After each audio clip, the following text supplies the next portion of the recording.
Meus irmãos, dando continuidade ao estudo de Catecismo de Westminster, Catecismo Maior de Westminster, baseado também no comentário do nosso irmão Gerhardus Voss, pergunta 89, assim se expressa: o que acontecerá aos ímpios no dia do juízo? Essa é a pergunta. O que acontecerá aos ímpios no dia do juízo? E eis a resposta: no dia do juízo, os ímpios serão postos à mão esquerda de Cristo e diante de provas claras e pela condenação das próprias consciências, receberão contra si a terrível, porém justa sentença de condenação, sendo logo lançados no inferno, banidos da presença favorável de Deus e da gloriosa comunhão com Cristo, da comunhão com os seus santos e com todos os anjos santos, para serem castigados eternamente com indizíveis tormentos no corpo e na alma, juntamente com o diabo e seus anjos. Então, vamos fundamentar essa resposta do nosso irmão em Mateus, capítulo 25, verso 33. Peço que os irmãos abram. Evangelho de Mateus, capítulo 25, verso 33. Um irmão ou uma irmã pode ler para nós? Mateus 25, 33.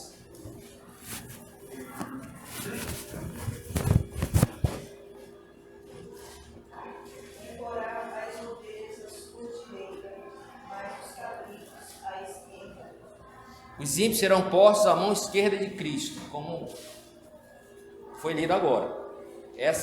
Semana passada, nós falamos que essa questão de a mão direita, a mão esquerda é uma metáfora, é uma figura de linguagem que mostra que a direita do Senhor é o lugar de honra, a mais alta honra, e a esquerda é o lugar da mais alta desonra, da mais terrível desonra.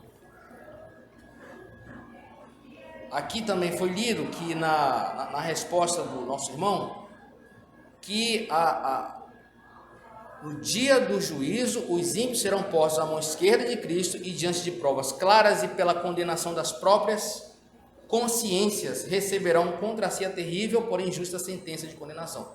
A própria consciência deles vai acusá-los. Onde está descrito isso? Vamos abrir nossas Bíblias em Romanos, Epístola de Paulo aos Romanos, capítulo 2, verso 15 e 16. Romanos 2, 15 e 16. Peço que um irmão ou uma irmã, por favor, leia. Pois mostram que as exigências da lei estão gravadas em seu coração. Disso dá testemunho também a sua consciência e os pensamentos deles, ora acusando-os, ora defendendo.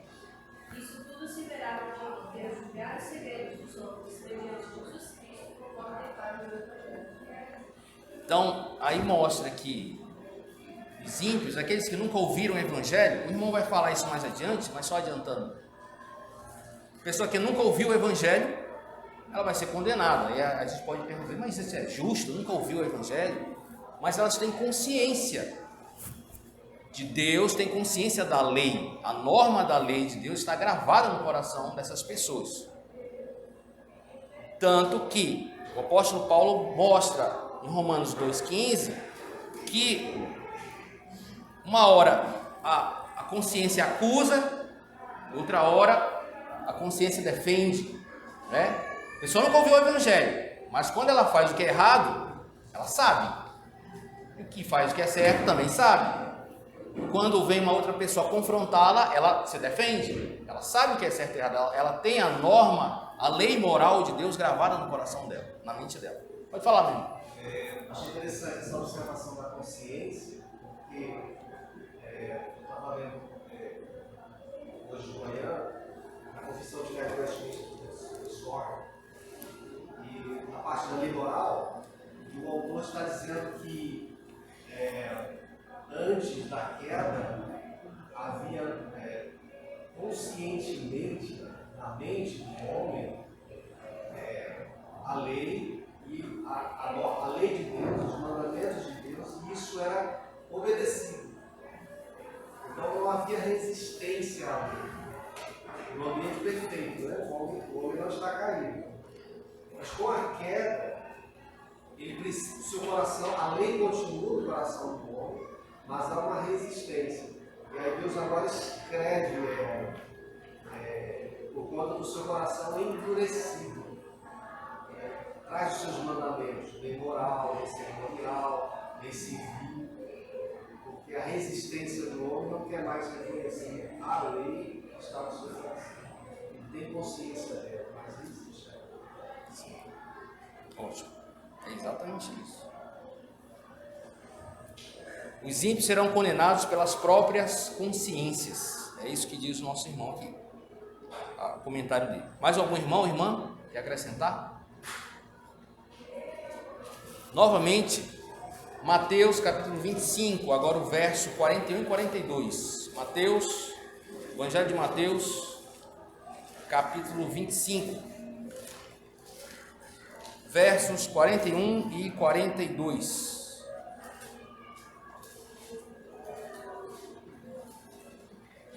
Um irmão ou irmã pode ler?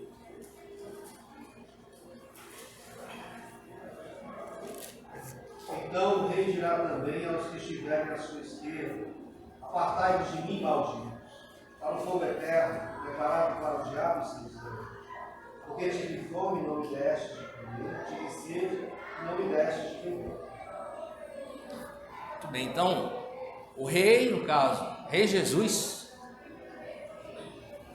vai pronunciar essa sentença, a mais terrível que um ser humano pode ouvir, pode esperar. Apartai-vos de mim, malditos, para o fogo eterno, preparado para o diabo e seus anjos. Essa é a companhia da pessoa que não quis aceitar a Cristo nessa vida. Essa é a companhia eterna, diabo e seus anjos. Coisa terrível. E interessante aqui no verso 42, porque tive fome e não me deste de comer, tive sede e não me deste de beber. E aí alguns confundem, né? Não, as obras, olha aqui, as obras, ele não faz obras. Mas, como nós acabamos de ver, e estamos vendo, né, finalizamos hoje a carta de Tiago, a epístola de Tiago. No capítulo 2, Tiago diz que a fé, aliás, as obras operam juntamente com a fé. Uma fé sem obras é uma fé morta, né? Nós vimos isso. Então, essas pessoas, elas não tinham a fé salvadora, então não praticavam as boas obras. É por isso que o versículo 42 está colocado aqui. Tive fome e não me deste de comer, tive sede e não me deste de beber. Não praticavam boas obras, porque não tinham a fé salvadora. Certo? Alguma dúvida? Algum irmão quer acrescentar? Irmã quer acrescentar? Cristo pronunciará a sentença contra os ímpios. Acabamos de ver nessa passagem. Mais uma passagem que o nosso irmão coloca é Evangelho de Lucas, capítulo 26. Lucas, capítulo 16, verso 26.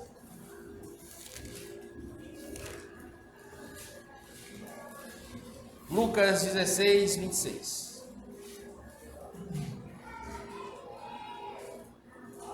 Um irmão ou irmã pode ler? E além de tudo, está posto um grande abismo entre nós e vós, de sorte que os que querem passar daqui para vós outros não podem, nem os de lá passar para nós. Muito bem, então aqui é o Senhor Jesus contando uma parábola do rico e o mendigo. E ele descreve que, no verso 26, que há um grande abismo. Não é possível passar do lado de quem está salvo para o lado de quem está perdido e vice-versa. Ou seja, é uma condição fixa. Não há mudança. É por isso que é uma incoerência e uma blasfêmia mostrar que nós devemos ou nos exortar a orar pelos mortos. É uma condição imutável, não muda. Aqui, está muito bem descrito aqui na Escritura. Por que o nosso irmão Gerardo Voz colocou essa passagem? Porque ele diz na resposta dele à pergunta, que sendo sendo logo lançados no inferno, banidos da presença favorável de Deus e da gloriosa comunhão com Cristo, para serem castigados eternamente. Esse é o ponto. Eternamente, com indizíveis tormentos no corpo e na alma, juntamente com o diabo e seus anjos. Por isso que ele coloca aqui o verso 16 de Lucas 26. Os ímpios também serão castigados com terríveis e eternos tormentos. Aqui mesmo, em Lucas capítulo 16, eu vou ler aqui o verso 22, a partir do verso 22, Lucas 16, 22 diz assim: aconteceu morrer um mendigo e ser levado pelos anjos para o seio de Abraão. Morreu também um rico e foi sepultado. Não é que o rico foi para o céu porque era rico. Não, é porque ele era crente. E não é porque Aliás, eu troquei, né? O mendigo foi para o céu, não porque ele era mendigo, porque ele era pobre, porque ele era crente. E o rico, ele foi para o inferno não porque era rico, mas porque era descrente. Esse é o ponto.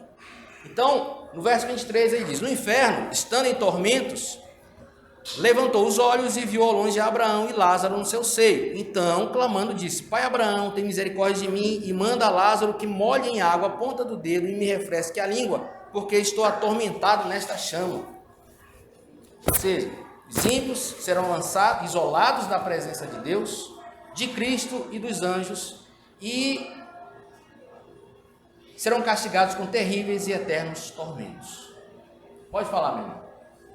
Tocante ao rico, quando ele se dirige ao patriarca Abraão, isso quer dizer que ele tinha um conhecimento das leis, das ordenanças, daquele contexto que o Senhor estabeleceu em Abraão até aquele dado momento. Então, Isso. não é alguém que ele não é uma pessoa alheia a isso. Exatamente. E como é que nós podemos entender isso?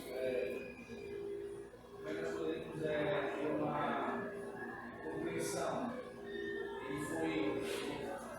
Seu destino foi o inferno, mas ele reconhece Abraão. Então ele poderia ter uma caminhada, ele sabia quem era Abraão, ele tinha conhecimento de Deus vivo. Ele roga a Abraão para que lá no vale e aí mande alguém lá falar com os irmãos, etc. E o próprio Abraão fala: olha, lá tem Moisés, os profetas, enfim. A pergunta do irmão é: como é que nós podemos entender a questão de ele conhecer a lei, viver dentro do contexto da aliança? Não sei se essa é a pergunta. E mesmo assim ele foi condenado? Penso que é porque ele não aceitou a salvação que estava em Cristo, na antiga aliança. Porque a gente fala assim: a antiga aliança, as pessoas eram salvas porque faziam os rituais. Não é. Pode falar, meu irmão. A respeito desse ponto, a pessoa que está passando pelo sofrimento eterno, esse exemplo aqui, essa parte que nós estamos vendo, ele continua egoísta, tá? Porque veja que no versículo 28, ele pede que os irmãos, os parentes tenham a oportunidade de ouvir a mensagem, a boa nova. Mas não é para que elas usufruam do Salvador, é para que não passem pelo que ele está passando. O seu pensamento continua sendo para atender o desejo do seu coração. Sim. Ele continua egoísta. Sim. Ele continua merecendo. O merecer dele para o sofrimento eterno, ele não muda, não vai mudar. Ele vai continuar merecendo o inferno. Exatamente. É imutável. É fixo.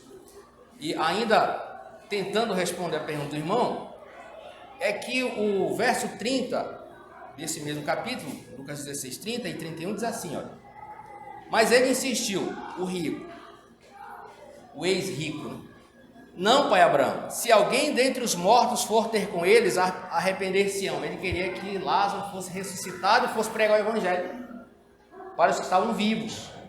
E no verso 31 diz assim: Abraão, porém, lhe respondeu: se não ouvem a Moisés e aos profetas, tampouco se deixarão persuadir, ainda que ressuscite alguém dentre os mortos. Por que ele responde assim: se não ouvem a Moisés e aos profetas, não adianta.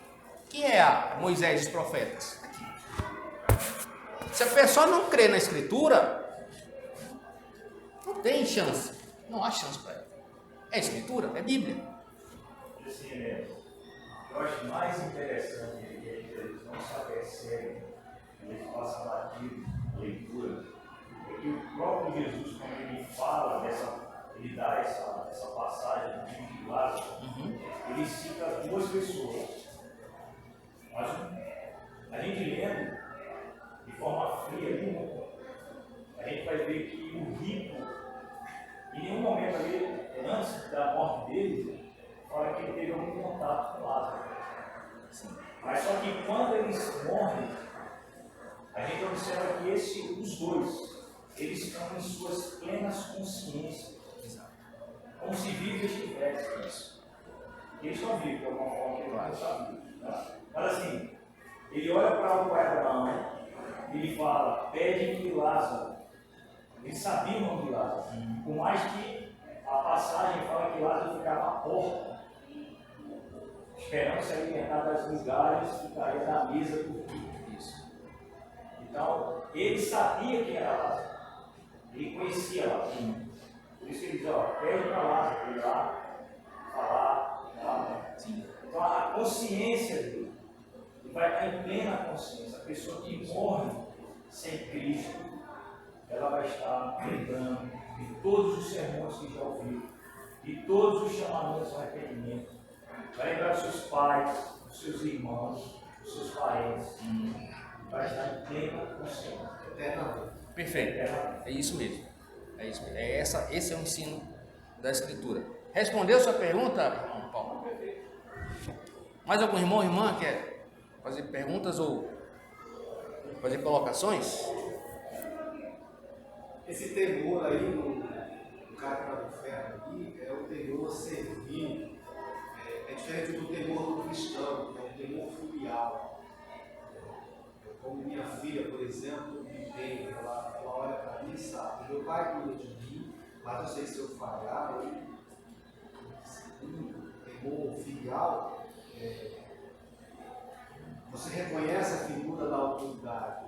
Esse temor que a gente vê ali, nessa cena, não é um temor filial, é servil, é um temor de saber os resultados. Olha, manda lá avisar, dá essa boa nota para os meus parentes, para que isso não faça. Muito bem lembrado. Peço que os irmãos abram 1 João, capítulo 4, verso 18. Primeira epístola de João, capítulo 4,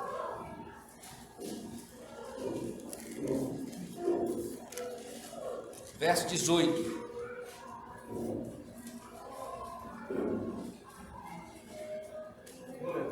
Pode ler. No amor não existe medo. Antes do perfeito amor lança fora o medo. Ora, o medo produz tormento. Logo, aquele que tem não é aperfeiçoado no amor. Tem a ver com o que o irmão acabou de falar. Eu estou pulando aqui para a última pergunta do irmão Gerardos, para a gente contextualizar aqui essa nossa fala. Diz assim, a pergunta dele: o medo do inferno é um motivo válido para crermos em Cristo como nosso Salvador?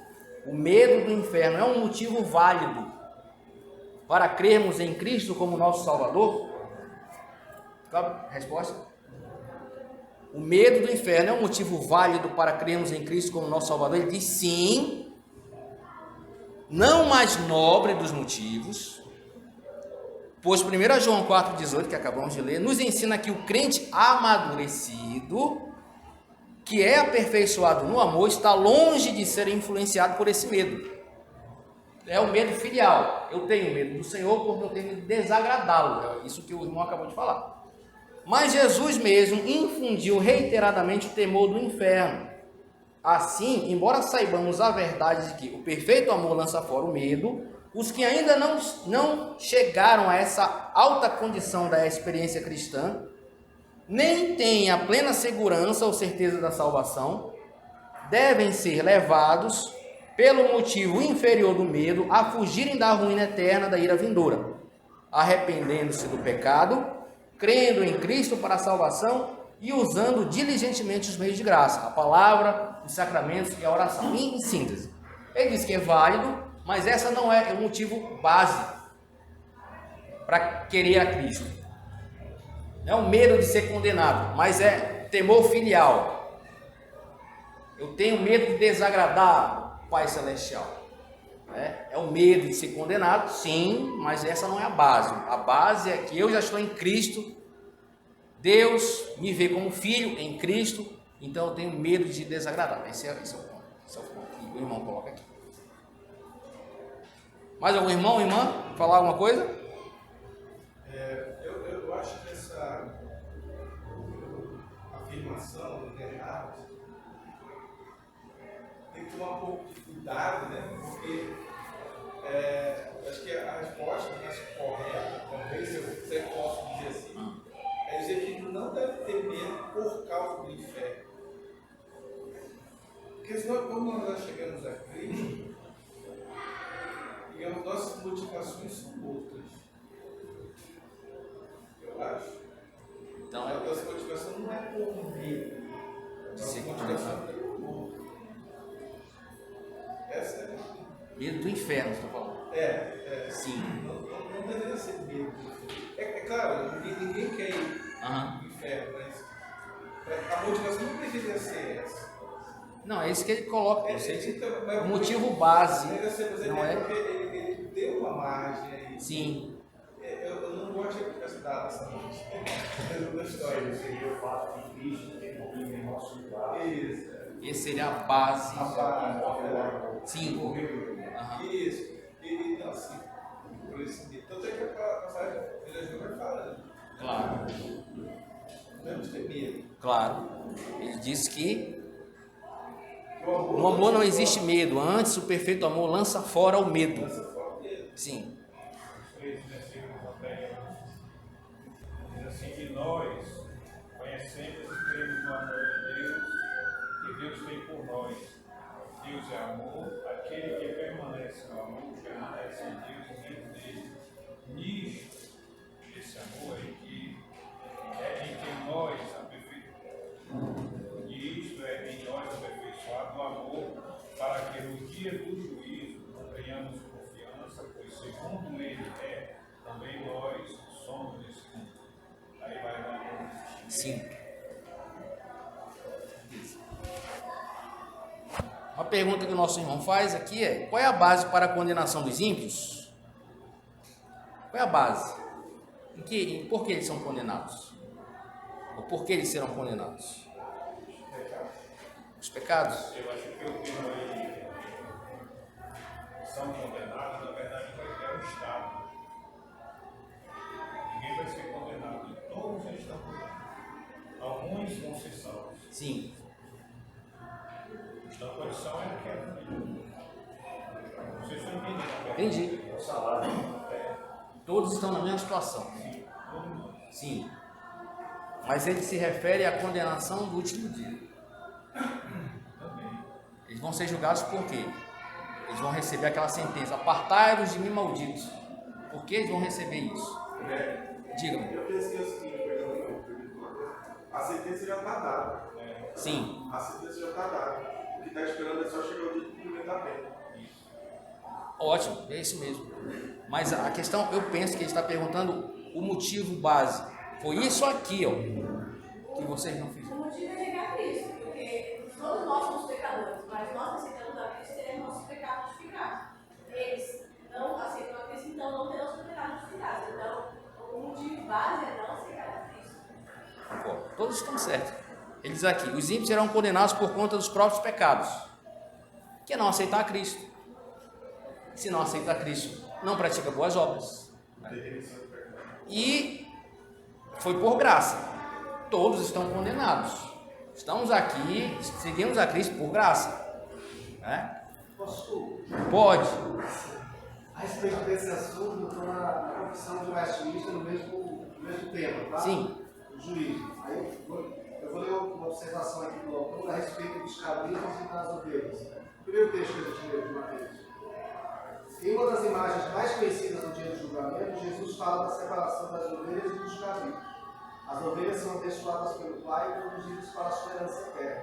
Os cabritos são amaldiçoados, ordenados a sair da presença de Deus e entrar no fogo eterno preparado para o diabo e seus anjos. Aí vem a parte que eu quero destacar. O aspecto mais surpreendente do relato de Jesus sobre o dia é que ambos os grupos contestam o que eles merecem. Os crentes são informados que eles satisfizeram a fome de seu Senhor, saciaram a sua sede, eles o acolheram, vestiram, identificaram-se com ele mesmo em seu sofrimento. Em outras palavras, eles o amavam. Quando eles negam ter sido tão bons, é declarado a eles que ao amar a fome do Senhor, eles também o amavam. Com os incrédulos, a história é completamente outra. Jesus julga que eles ignoraram a fome e a sede dele, recusaram-se a acolher, vestiram ou ministrar a ele na prisão. Em outras palavras, eles não se importaram com ele. Naturalmente, eles protestam. Por quê? Porque eles são melhores do que eles pensam que são. Mas o Senhor confirma seu julgamento, pois ao desprezar o povo dele, eles o desprezam. Ótimo. Mais alguém? Eu queria contar alguns anos atrás, o Gustavo, nosso filho mais novo, ele estava naquela fase de menino assim, que eu faço, eu sei tudo, eu faço acontecer. E nós, há meses, vínhamos falando para ele, você precisa disso, você precisa reconhecer isso. E ele não preciso. Foi assim uma fase complicada, porque a gente desde bem pequeno ensinava para ele e ele categoricamente afirmava que não precisava disso. E eu um dia lendo para ele a história de Moisés, a história de Noé, em que a arca está lá e as outras pessoas se afogam, só existem aquelas que reconhecem a Deus e as outras não. E aí ele falou, não creram, né? Morreram. Aí foram todos para o céu. Não, é essa diferença entre os que estão à esquerda e os que estão à direita. Expliquei para ele, eles não reconheceram a Deus, eles estão condenados, vão ter o inferno. Foi aquela história e esse pavor de ir para o inferno que fez na vida dele dizer, mas preciso reconhecer a Deus. Então, nessa cabeça de criança, presente de uma forma bem simples, naquele dia Deus usou o dia do medo, esse temor. Mas eu acho que, à medida que a gente vai amadurecendo, a gente se rende por causa do de Deus por nós. Mas essa diferença, esse limite bem claro, existem esses que estão à direita e esses que estão à esquerda, chama atenção. Com certeza. Com certeza. Diga, meu irmão. Assim, a minha interpretação é, por exemplo, quando a gente é criança, a gente apanha do pai. Eu não apanhava muito, não, mas já apanhei. E assim, naquele primeiro momento, a gente não faz aquela tolice para não apanhar, para não ficar de castigo. Mas depois, quando a gente envelhece, a gente olha para trás e vê aquilo e a gente vê que foi amor que meu pai teve por mim. Eu acho que seria, fazendo uma analogia, algo parecido a isso. Sim. Com certeza. Amadurecimento seria ponto. Diga, meu irmão. É interessante a observação de Mônica e de Rafael, porque me fez lembrar que na adolescência, quando eu me converti, quando eu pecava, eu ficava com a sensação de que o inferno ia se abrir. Entendeu? Aí eu chegava na cena do cear, eu achava que eu precisava passar por uma penitência, eu tinha muito temor. Mas isso é uma falta de experiência, de maturidade espiritual. Porque com o tempo, você começa a entender que é graça do Senhor, esse teu não pecar, na condição que nós vivemos, ela vai continuar existindo enquanto viver nessa condição. Nós não conseguimos, por nossas próprias forças, evitar o pecado. Ele está em nós, está contigo em nós. É interessante ver o Dixon falando no dia do juízo, só um texto, tá?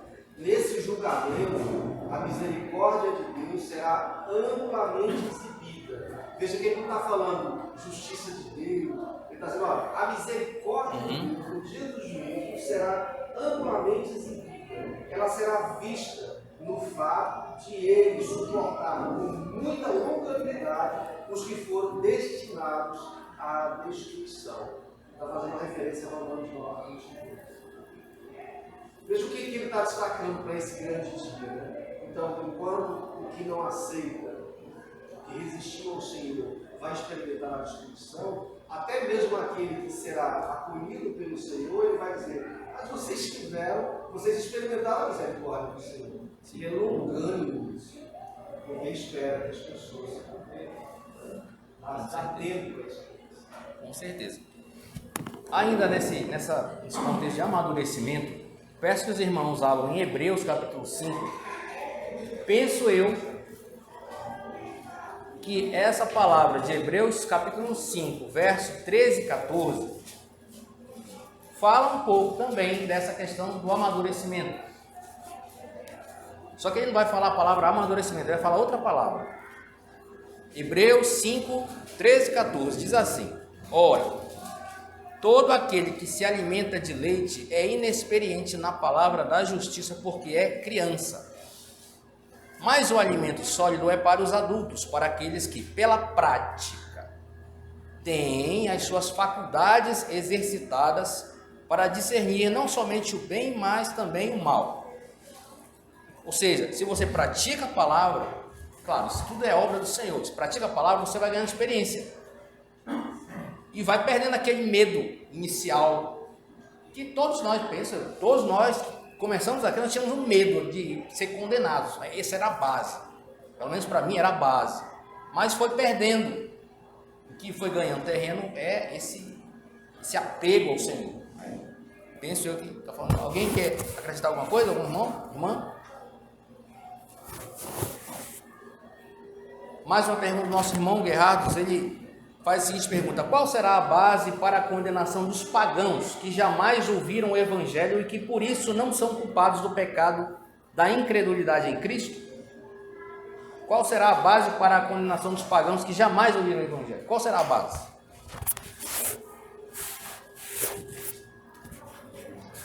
Pessoas que nunca ouviram o Evangelho nunca chegou lá. Perfeito. Mais alguém? Vamos lá, Romanos 1, Romanos, capítulo 1, verso 20, Romanos 1, 20. Algum irmão ou irmã pode ler?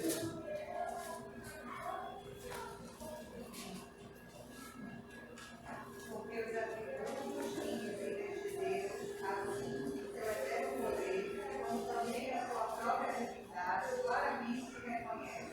Ele é o princípio do mundo, sendo percebidos por meio das coisas que foram criadas, tais homens são, por isso, Indesculpáveis. Nós vimos aqui com o nosso irmão presbítero Júnior Bessa, sábados atrás, que ele está mostrando o ensino para os jovens, apologética, enfim, teologia. E ele mostrou pessoas famosas do passado, famosas que falam até hoje, pessoas famosas que são pronunciadas até hoje, seus escritos. Falou em Platão, falou em Aristóteles, Sócrates e outros filósofos. Esse pessoal, interessante que ele mostrou, esse pessoal, eles não eram descrentes, como alguns pregam hoje. Não, esse pessoal era tudo descrente. Não, eles eram politeístas, tinham vários deuses. Interessante, quando você lê os textos deles, você chega a essa conclusão, que eles têm uma noção de que existe um Deus superior. Mas a luz da razão deles vai até aí, e só, para aí. E quando você pesquisa um pouquinho mais, você vai perceber que eles eram pecadores terríveis. Pecadores terríveis, faziam coisas terríveis no meio do povo deles. Quando eu leio essa passagem, eu lembro deles. Os atributos invisíveis de Deus, assim o seu eterno poder, como também a sua própria divindade, claramente se reconhecem. Eles reconheciam, tinha alguém superior e eles não negavam. Mas eles eram indesculpáveis, porque eles não queriam seguir. Interessante, a gente lê os textos deles então, até hoje aí. Você chega a essa conclusão. Então, Qual é a base para que os pagãos, para a condenação deles, aqueles que nunca ouviram o Evangelho? Serão julgados segundo a revelação de Deus na luz da natureza e pela lei de Deus gravada no coração humano. Consciência. Todo homem sabe. Calvino, nosso irmão, João Calvino, dizia que o ser humano tem senso de Deus, tem uma noção de Deus. Todo mundo.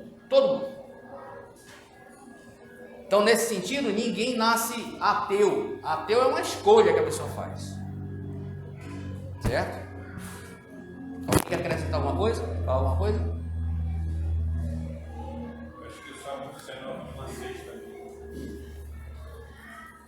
Em relação ao conhecimento da grandeza de Deus que não conduz à salvação. A glória de Deus, né, se manifesta. Também, certamente. Mais uma pergunta. Mas irmão falou. Pois não. O irmão falou assim que aqueles homens que de alguma forma viam as grandezas de Deus e negaram. O que eu entendo é que nós falamos muito de cabrito e ovelha. O que eu entendo assim é que o cabrito ele não tem direito à escolha, a ser cabrito. Como a ovelha também não tem nem direito de ser ovelha. Então eu creio que conhecer algumas coisas de Deus não conduz à salvação. Claro. A salvação é Ele que nos conduz. Eu entendo assim, a confissão, nossa confissão, ela começa nos instruindo para a gente ensinar a criança ou a quem for evangelizar, primeiro sobre Deus e depois sobre os decretos dele, e depois vai até chegar em Cristo. Às vezes eu entendo que essas questões de, no princípio, você tem medo, essas questões assim, eu acho que em Hebreus fala do leite, né? Mas às vezes eu percebo que alguns irmãos já começam comendo churrasco, entendeu? E não quiseram se alimentar do leite, os princípios básicos que fala em Hebreus também. Então tem algumas dificuldades na sua vida cristã. Com certeza. Eu ouvi uma vez um cidadão muito famoso que se converteu na sexta-feira. No domingo ele estava com os gritos na igreja pregando, ensinando coisas que Se converteu na sexta e domingo já está pregando. Cara. uma igreja coisa. Mais uma pergunta aqui. Em que creem os aniquilacionistas? O irmão já ouviu falar isso? Aniquilacionistas? Vai todo mundo morrer. Que é condenado, ele vai passar um tempo no inferno e aí vira poeira. Seria um bônus, né? Seria um bônus. Eu pinto e bordo aqui, chega no inferno, passar um tempinho.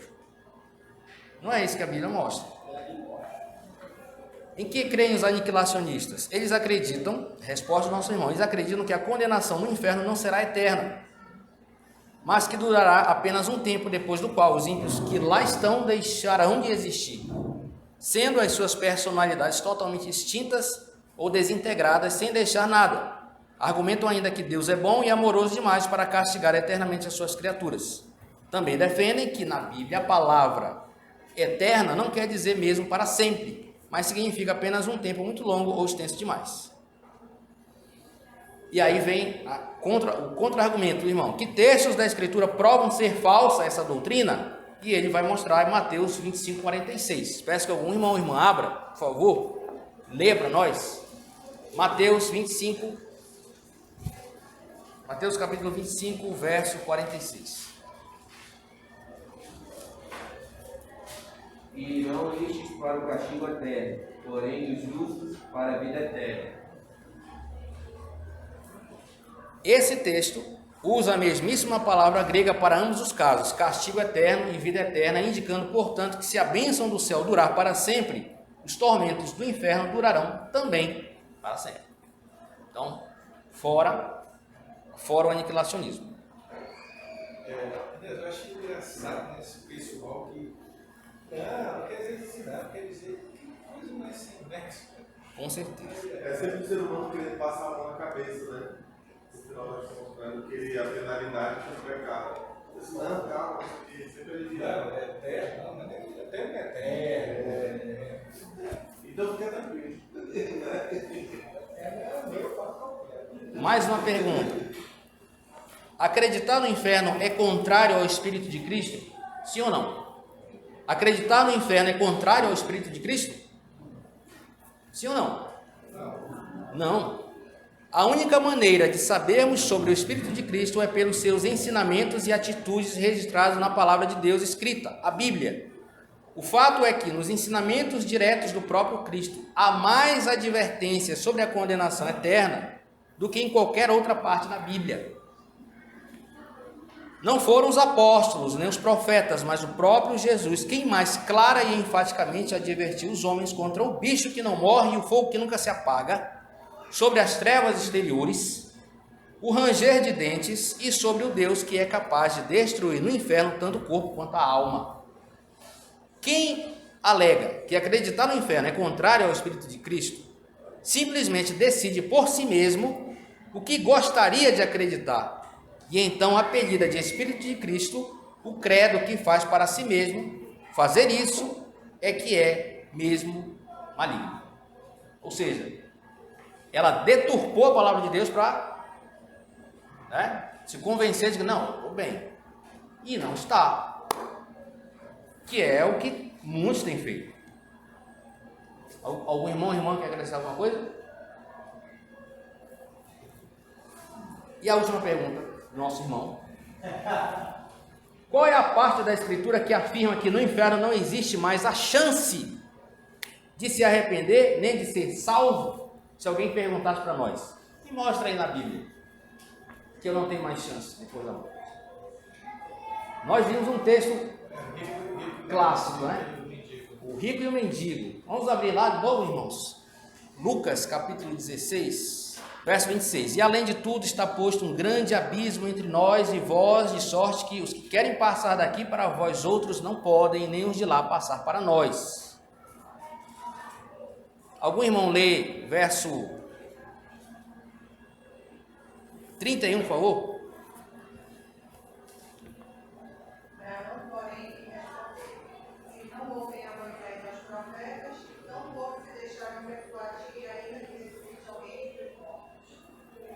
E interessante aqui, a gente for meditar, só Jesus ressuscitou. E os próprios líderes de Israel disseram, não. Aquele embusteiro, vocês lembram de Mateus? Aquele embusteiro, você tem que colocar guardas lá, porque ele falou que ia ressuscitar e tal. Não quiseram.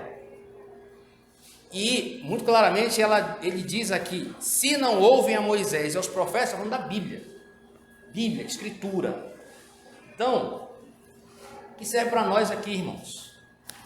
Que nós, na condição de alcançados pela graça, só tem uma coisa a fazer, falar desse evangelho para os outros, né? Porque muitos pensam assim, não, a predestinação vai ser salvo de qualquer jeito. Não, a responsabilidade é evangelizar, é falar da Bíblia, é falar da Escritura, falar de Jesus Cristo, falar da salvação, falar da ira de Deus que virá. Pode falar, meu irmão. Cristo tem a noção perfeita do que é o estar distante de Deus, separado de Deus. Quando ele veio para se aproximando da grande hora, ele pede para afasta de mim esse cálice da ira. Mateus 27, final 27, não, 47, 46, por volta da hora nona, reclamou Jesus em alta voz, dizendo, Eli, Eli, lama sabactani, Deus meu, por que me desamparaste? A Bíblia Genebra traz um comentário falando sobre esse texto, né? Jesus dizendo, sofreu a dor da separação de Deus, do abandono, não tem a perfeita convicção do que é estar longe do Senhor, separado, deixar de gozar, de usufruir da companhia de Deus. Eu lembrei agora de um livro de um irmão nosso, J. Packer, ele está na glória. Ele escreveu livro chamado A Evangelização e a Soberania de Deus, porque muitos irmãos fazem confusão, né? Você é predestinado a evangelizar e não tem aquela base. Esse irmão, ele usa uma argumentação bíblica muito clara, eu acho interessante, a evangelização e a soberania de Deus. E para nós que já fomos alcançados pelo Evangelho, um outro livro que eu lembrei agora, que é do J.C. Riley, alguns preferem J.C. Riley, é Santidade sem a qual ninguém verá o Senhor. É nos apegarmos e nos amadurecermos, como diz o apóstolo Pedro, crescer na graça e no conhecimento do nosso Senhor. Santidade. Porque virá. A condição dos ímpios é essa: proclamar o Evangelho. E a minha condição de alcançado? Me alicerçar e enraizar em Cristo. Nossa, eu falo de mim, mas falo de todos os irmãos. Alguém quer acrescentar alguma coisa? Falar alguma coisa? Eu vou finalizar com o último texto que a gente viu na pregação de hoje. Tiago, peço que os irmãos abram. Tiago, capítulo 5. Tiago, capítulo 5.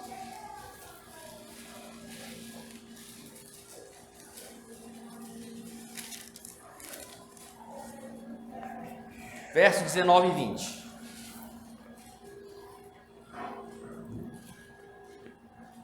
Vamos ler todos juntos, irmãos? 19 e 20. Meus irmãos, se algum de vós se desviar da verdade e alguém o converter, sabei que aquele que converte o pecador do seu caminho errado salvará da morte a alma dele e cobrirá a multidão de pecados. O Senhor Jesus fez isso por nós e é um ato de amor fazer isso pelos que não conhecem, com certeza. Amém. Peço que o irmão Barreto ore para finalizarmos. Pai Santo, Pai amado, louvado seja o teu nome. Queremos, ó Pai, tão somente agradecer, porque tu tens nos edificado através da tua palavra. Queremos, ó Pai, dizer, declarar que temos, ó Pai, as nossas falhas, nossas limitações, mas sabemos que tu és o Deus todo-poderoso das nossas vidas, é o Deus que tem um cuidado todo especial por cada um de nós. É o Deus que nos edifica, nos ensina através da tua palavra, que é viva e que também é eficaz, e que é a nossa única regra de fé e de prática. Queremos, ó Pai Santo, te rogar que tu venha todas as coisas nos edificar e que possamos ouvir a tua palavra, possamos buscar toda em prática aquilo que tens ouvido de ti. Que não somente o conhecimento esteja em nossas mentes, mas principalmente a prática. E que possamos, ó Pai Santo, defender a razão da nossa fé de forma apropriada, de forma clara, objetiva. E que, Pai Santo, consiga concluir nos abençoando, que possa estar nos livrando e guardando de todo mal. Se for a tua vontade, ó Pai, que possam trazer mais tarde para o culto que prestamos a ti. E que, ó Pai, possamos estar sempre buscando glorificar e exaltar o teu santo nome. Abençoa-nos, portanto, seja o teu igreja. É o que eu te oro, cheio de gratidão no coração, em nome de Jesus Cristo. Amém. Amém.